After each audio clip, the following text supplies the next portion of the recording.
ఉన్న బంగారాన్ని విడిపించి ఆ రోజు ఆన్లైన్ రేటుకే మేము కొంటాం. Sharma gold company. ముఖ్యంగా 2-3 రోజుల నుంచి కూడా టీటీడీలో లడ్డూకి సంబంధించిన కొన్ని వివాదాలు మనం వింటున్నాం. అవి ప్రూవెన్ కూడా అయ్యాయి. ఏంటి, లడ్డూలో యానిమల్ ఫ్యాట్ కలిసిందని నిజంగా వినగానే అసలు మనం ఊహించలేనట్టుగా ఒళ్ళంతా కూడా ఒకలాగా అయ్యింది. ఏం జరుగుతోంది అని బాధలో మనం ఉన్నాం. ఈ లడ్డూకి సంబంధించిన అంశం మీద అందులో యానిమల్ ఫ్యాట్ ఉంది అనేది అంటున్నారు. అది ప్రూవెన్ కూడా అయ్యింది. సో మీ అభిప్రాయం ఏమంటారు? ఎస్పెషలీ అన్నట్టుగా ఇప్పుడు ఈ లడ్డు వివాదం ఒకటి ఏదైతే అవుతుందో, ఇది వినగానే డెఫినెట్గా ఒకలాంటి ప్రతి ఒక్క భక్తులకి ఇలాగా అయిందా అనేసి ఆశ్చర్యంలోనే ఉన్నాం. ఇంకా అదొక షాక్ అన్నమాట.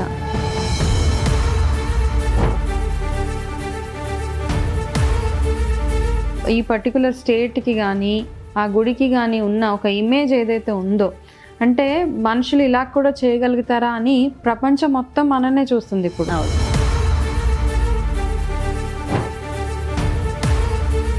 నావేమి లేవు కదా. ఇప్పుడు తిరుపతి లడ్డూయే కదక్క మన దగ్గర ఉంది. అదే ఒకప్పుడు ఒక 5-10 సంవత్సరాల క్రితం చిన్నప్పుడు లడ్డు ఉంటే ఒకళ్ళ ఇంట్లో చుట్టుపక్కల అందరి ఇంట్లో లడ్డు ఉందని తెలిసి అంత వాసనలు వచ్చాయి. 15-20 రోజులైనా కానీ పాడయ్యేది కాదు. ఇప్పుడు అయితే వారం రోజులకే కదా పట్టేస్తుంది.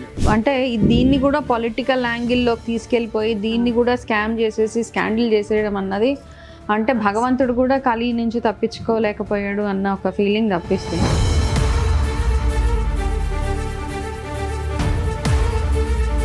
అసలు క్షేత్రాలని ఎందుకు టచ్ చేయాలి? 20-30 సంవత్సరాల నుంచి ఒక్కళ్ళకి కాంట్రాక్ట్ ఇచ్చినప్పుడు ఎందుకు మార్చాలి? ఎన్నో వేల టన్నుల నెయ్యి వెళ్తూ ఉంటది. ప్రైస్ పెంచగానే ఆ ప్రైస్ ఎవరు తక్కువ ఇస్తే వాళ్ళకి ఇచ్చేసేటప్పుడు ఏమవుతుంది? ఇప్పుడు ఇట్లాంటి విషయంలో వెంకటేశ్వర స్వామికి డబ్బులు తక్కువ, ఆయన దగ్గర ఏం తక్కువ అని మనం తక్కువ కాస్ట్ కి నెయ్యి కొనాలి?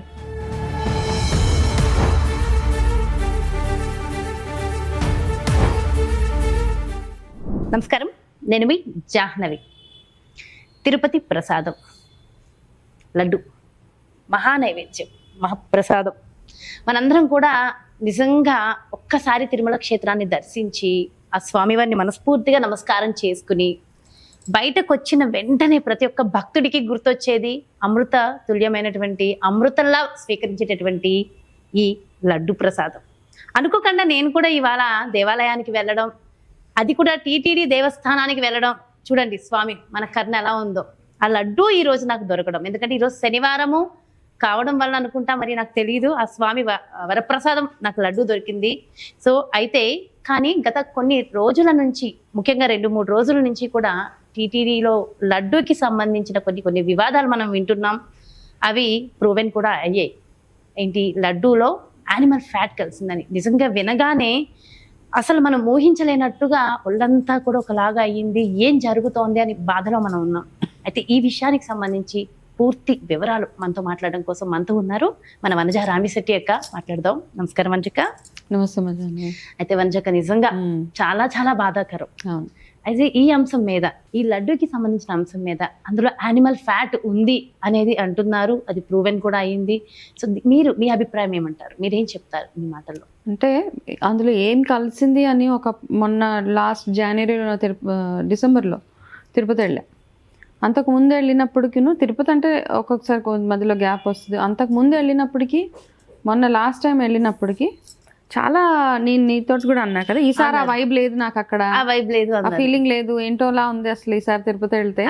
నాకు పాజిటివ్గా, అంటే ప్రతిసారి తిరుపతి వెళ్ళినప్పుడు మళ్ళీ వెళ్ళాలన్న ఆ ఫీలింగ్ ఎందుకునో ఈసారి వెళ్తే అన్ని రకాలుగా, అంటే ఎస్పెషలీ అన్నట్టుగా ఇప్పుడు ఈ లడ్డు వివాదం ఒకటి ఏదైతే అవుతుందో, ఇది వినగానే డెఫినెట్గా ఒకలాంటి ప్రతి ఒక్క భక్తులకి ఇలాగా అయిందా అనేసి ఆశ్చర్యంలోనే ఉన్నాం. ఇంకా అదొక షాక్ అన్నమాట. ఎందుకంటే మన వరల్డ్ ఫేమస్ టెంపుల్, మన తిరుమల తిరుపతి వెంకటేశ్వర స్వామి గుడి, అది కాకుండా అన్ని రకాలుగా నెంబర్ 1 టాప్ పొజిషన్లో ఉన్న టెంపుల్ అది. ఈ వివాదం వల్ల మన ఏదైతే ఈ పర్టికులర్ స్టేట్కి కానీ ఆ గుడికి కానీ ఉన్న ఒక ఇమేజ్ ఏదైతే ఉందో, అంటే మనుషులు ఇలా కూడా చేయగలుగుతారా అని ప్రపంచం మొత్తం మననే చూస్తుంది ఇప్పుడు. అవునా కదా? అంటే ఇంత వెంకటేశ్వర స్వామి ఆలయం, ఇంత పవిత్రమైన దేవాలయంలో ఇట్లాంటి స్కాండల్ అనొచ్చు, ఇట్లాంటిది జరగడం అన్నది entire world is looking at us ఈ పాయింట్లో కదా. అయితే లాస్ట్ టైం వెళ్ళినప్పుడు కూడా దర్శనం అవగానే బయటకు వచ్చినప్పుడు ఇట్లా ప్రసాదం తీసుకుంటాం చేతిలో, పులిహోర, దద్దోజనము, చక్కెర పొంగల్ ఏదో ఒకటి పెడతారు కదా. దానికోసం వెయిట్ చేస్తాం యాక్చువల్గా. ఆ కొంచెమే ఆ ప్రసాదం ఇంతే చిన్న డప్పులో ఇస్తారు. ఈసారి తిన్నప్పుడు నాకు అది లడ్డు ఇస్తున్నారు, ఎవరు వెళ్ళినా ఇంత చిన్న లడ్డు అది ఒక్కొక్క టైంలో ఒక్కొక్కటి ఉంటుంది. ఇప్పుడు మార్నింగ్ ఫస్ట్ ఒక క్యూలో వెళ్ళడానికి ఒక దర్శనం, మధ్యాహ్నం వెళ్ళడానికి ఇంకొక ప్రసాదం అట్లా ఉంటుంది.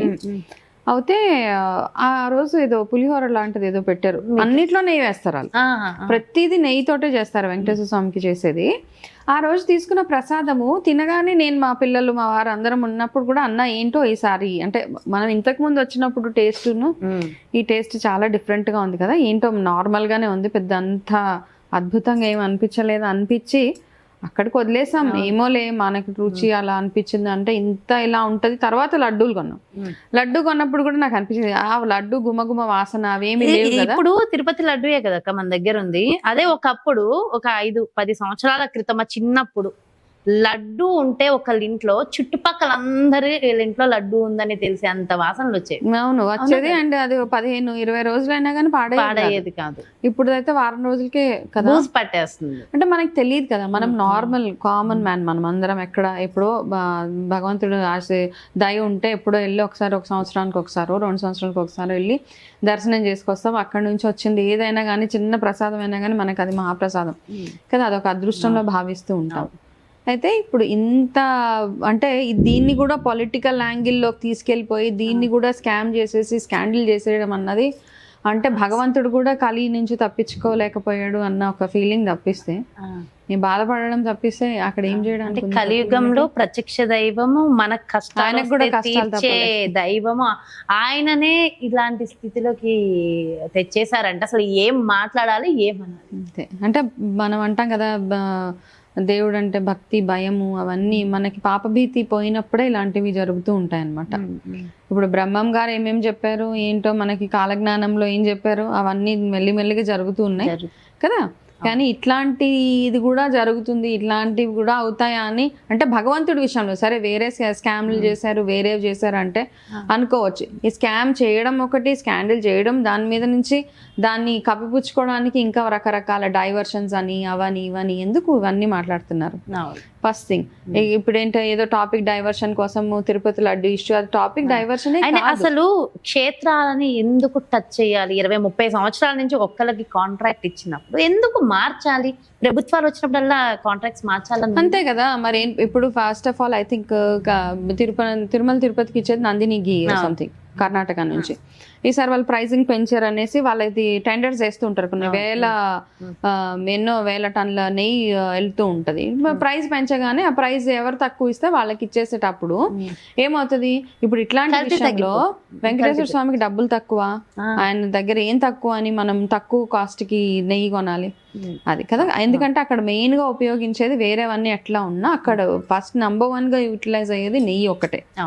ఆ నెయ్యిని ఎంత తక్కువ కాస్ట్ కి తీసుకొస్తామో మరి ఏముంటో అందులో వాళ్ళ లంచాలు తింటారా లేకపోతే ఏదైనా పొలిటికల్ ఇన్ఫ్లుయెన్స్ వల్ల పలానా వాళ్ళకి మీరు టెండర్ ఇవ్వాలి పాస్ చేయాలి అన్ని ఉంటారా, ఇవన్నీ ఉంటాయి కదా. ఉండి అక్కడ కాస్ట్ కటింగ్ చేయడం అన్నది అది చాలా ఆశ్చర్యం. అది కాకుండా ఇంతమంది ఉన్నారు కదా అక్కడ, పురోహితులు ఉన్నారు, గుడి లోపల ఎంతో మంది ఉన్నారు, బోర్డు మెంబర్స్ ఉన్నారు, ఇంతమందిలో ఒక్కళ్ళు కూడా భక్తులు లేరా? ఒక్కళ్ళు కూడా భగవంతుడు కోసం మాట్లాడే వాళ్ళు బయటకు వచ్చి, ఎందుకంటే ఎవరికి వాళ్ళు వాళ్ళ జాబ్ వాళ్ళ ఇది వాళ్ళ సేఫ్టీ వాళ్ళ జాబ్ వాళ్ళకి ఇంపార్టెంట్. ఏ ఒక్కళ్ళు కూడా బయటకు వచ్చి పలానా ఇది అవుతుంది అంటే ఇప్పుడు అందరూ మాట్లాడుతున్నారు. మనం అంటామా, మనం ఎక్కడో దూరంగా ఉంటాం కదా, మనం స్వామి దగ్గర లేం, దూరంగా ఉంటాం. కానీ ఆ ప్రెమైసెస్లో ఉండి ఆ దగ్గర ఆ చుట్టుపక్కల ఉన్న వాళ్ళు ఏ ఒక్కళ్ళకి కూడా అనిపించలేదా? ఈ సందర్భంగా ఒక విషయం చెప్తానక్క, నిజంగా అంటే ఆలయంలో ఉన్న వాళ్ళు ఏం మాట్లాడట్లేదు అని చెప్పి అనుకుంటున్నాను. ఓకే, బయట ఉన్న భక్తులు అయితే మాట్లాడుకునే ధైర్యము, మనకి ఎవరు జాబ్ తీసేస్తారనో ఏదో ప్రాబ్లం అయితే లేదు. ప్రతి ఒక్కళ్ళం అనుకుంటున్నాం, ప్రతి ఒక్క భక్తులకి చెప్తున్నా, ప్రతి ఒక్క భక్తుడు అది ఏంటి ప్రసాదంలో క్వాలిటీ పోయింది, అప్పట్లా లేదు, అక్కడికి వెళ్తే దర్శనం ఎలా జరగట్లేదు అలా జరగట్లేదు అని ఎవరికి వాళ్ళు లోపల అనుకుంటున్నాం. మన చుట్టుపక్కల ఉన్న వాళ్ళతో డిస్కస్ చేస్తాం. అంత దాకా ఎందుకు, నేను ఇప్పుడు ప్రతి ఒక్కళ్ళ ఒపీనియన్ తీసుకోవాలి, భక్తుల ఒపీనియన్ తీసుకోవాలని నేను ఒక దేవాలయానికి వెళ్ళా, టీటీడీ దేవాలయానికి వెళ్ళా. ఓకే, వెళ్ళినప్పుడు మరి అంత మాట్లాడే భక్తులు చుట్టూ అందరూ చెప్తున్నారు పక్కన, ఆన్ స్క్రీన్ పెట్టేసరికి ఒక్కరికి ధైర్యం లేదా మాట్లాడడానికి? ఒక్కరు మాట్లాడితే కదా తెలిసేది. మరి భక్తులకే ధైర్యం లేనప్పుడు ఎంప్లాయీస్ జాబ్ చేసుకునే వాళ్ళకి మా జాబ్ పోతుంది, ఉద్యోగం పోతుంది అని అనిపిస్తుందిగా. ఫస్ట్ ఎవరు మాట్లాడాలి? భక్తులు మాట్లాడాలి. ప్రతి ఒక్క భక్తుడు రియాక్ట్ అవ్వాలి. నిజంగా చెప్పాలంటే ఈ విషయం మీద చాలా తక్కువ మంది రియాక్ట్ అవుతున్నారు అనిపిస్తుంది.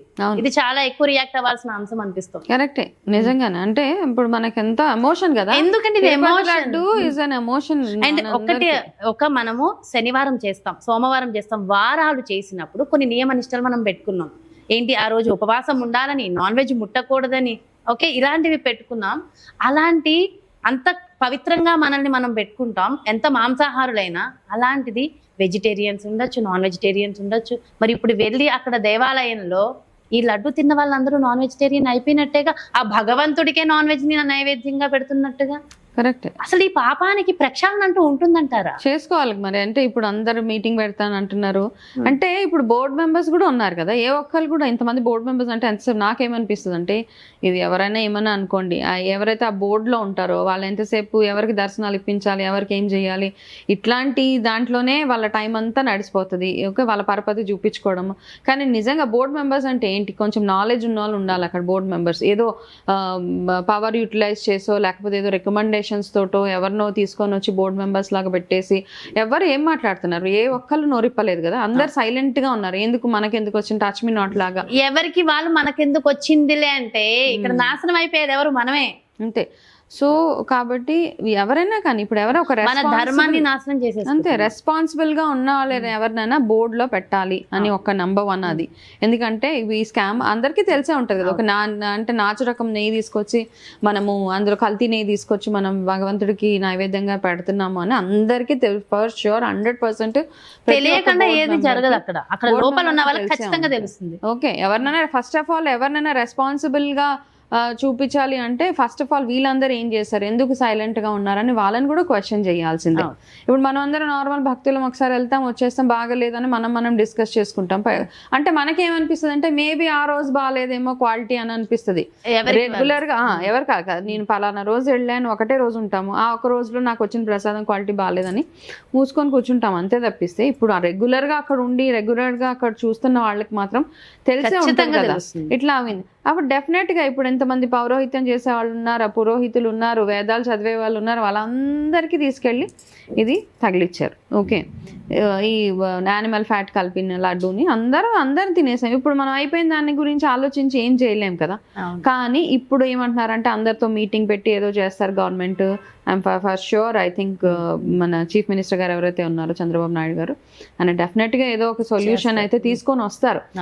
కాకపోతే నాకేమనిపిస్తుంది అంటే మనందరి తరఫున అంటే మనం ఏం ఇన్వాల్వ్ అవ్వలేదు, కాకపోతే ఎవరైతే ఇన్వాల్వ్ అయ్యారో డెఫినెట్ గా వాళ్ళకి పనిష్మెంట్స్ ఉంటాయి. భగవంతుడు ఊరికనే కూర్చోడు కదా, చూస్తూ ఉంటాడు, ఆ లాస్ట్ పాయింట్ దాకా చూస్తుంటాడు అనమాట. ఇంకా చేయి పాపాలు, నీ పాపం పండే రోజు వస్తుందని. ఆల్రెడీ మనం డ్రామాలు చేస్తున్నాం, భగవంతుడినే మనం మోసం చేయడానికి ట్రై చేసాం కదా, ఆయన ఎవరిని వదిలిపెట్టాడు, అదైతే తెలిసిందే. కాకపోతే వాళ్ళ టైం కోసం వెయిట్ చేయాలన్నమాట. ఆ డౌన్ ఫాల్ అన్నది ఆల్రెడీ మనం చూస్తూనే ఉన్నాం. చాలా ఎవరైతే అహంకారంగా ఉన్నారో వాళ్ళందరికీ ఈ క్రోధినామ సంవత్సరం ఒక లెసన్ అనుకోవచ్చు. ఓకే, అన్ని విషయాల్లో తీసుకో, అది పొలిటికల్గా తీసుకో, సినిమా ఫీల్డ్లో తీసుకో, అథ్లెట్స్ వాళ్ళని తీసుకో, ఎవరినైనా తీసుకో, టాప్ పొజిషన్స్లో ఉన్న వాళ్ళందరికీ ఎవరైతే అహంకారంగా బిహేవ్ చేశారో వాళ్ళందరికీ ఇయర్ ఒక లెసన్ నేర్పించే బయట వెళ్తుంది. ఓకే, సో ఇవన్నిటికంటే కూడా నేను యాక్చువల్గా మనం ఏకాదశులు ఇవన్నిటి గురించి ఎన్నోసార్లు మాట్లాడుకున్నాం కాబట్టి మనం ఏం చేయగలుగుతాం మనకి ఎవరికి తెలియదు. భగవంతుడికి మనం కూడా ఒక సారీ చెప్పాల్సిందే కదా, అయ్యో మేము ఇలా అయిపోయింది నీకని.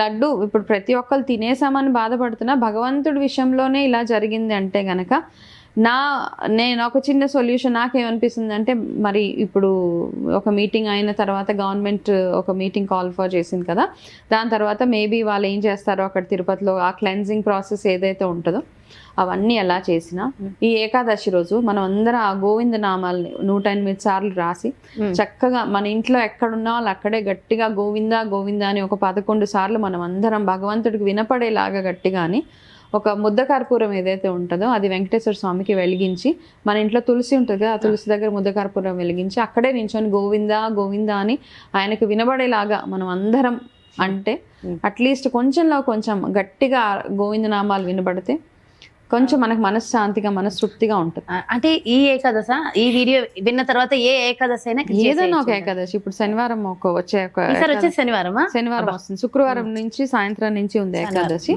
ఏ శుక్రవారం గానీ శనివారం గానీ ఆ ఏకాదశి రోజు మనం గోవింద నామాలు రాయడం, గోవింద స్మరణ చేయడం.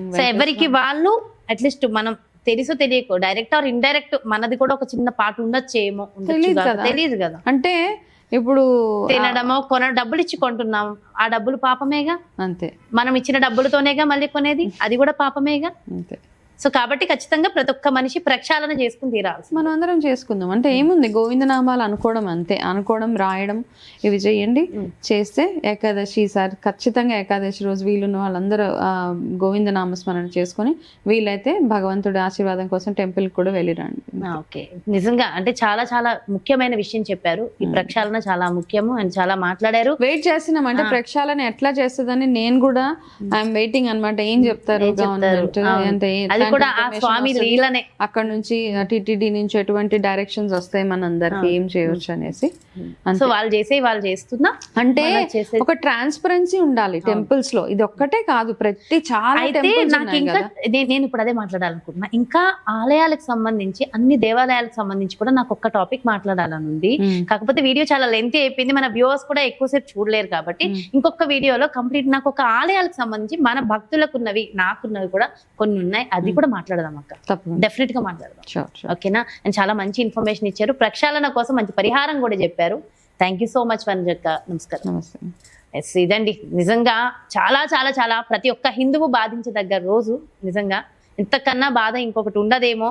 మన కలియుగ ప్రత్యక్ష దైవం వెంకటేశ్వర స్వామి ఎందే ఇలాంటి పాపాలు జరుగుతున్నాయి. సో దయచేసి తెలిసిన వాళ్ళందరూ దీని గురించి మాట్లాడే ప్రయత్నం చేయండి, దీని గురించి ఎదిరించండి, ధైర్యం చేయండి. ఆ భగవంతుడిని నమ్ముకున్నాం మనం, ఆ భగవంతుడే రక్షిస్తాడు, ఎవరి కోసం భయపడవలసిన అవసరం లేదు. సో ఖచ్చితంగా దీని గురించి అయితే పోరాడదాం. ఇలాంటివి మళ్ళీ మళ్ళీ రాకుండా మాత్రం ఖచ్చితంగా చూసుకుందాం. మరో ప్రత్యేకమైన కార్యక్రమంతో మళ్ళీ మీ ముందుకు వచ్చేస్తాను. నమస్కారం.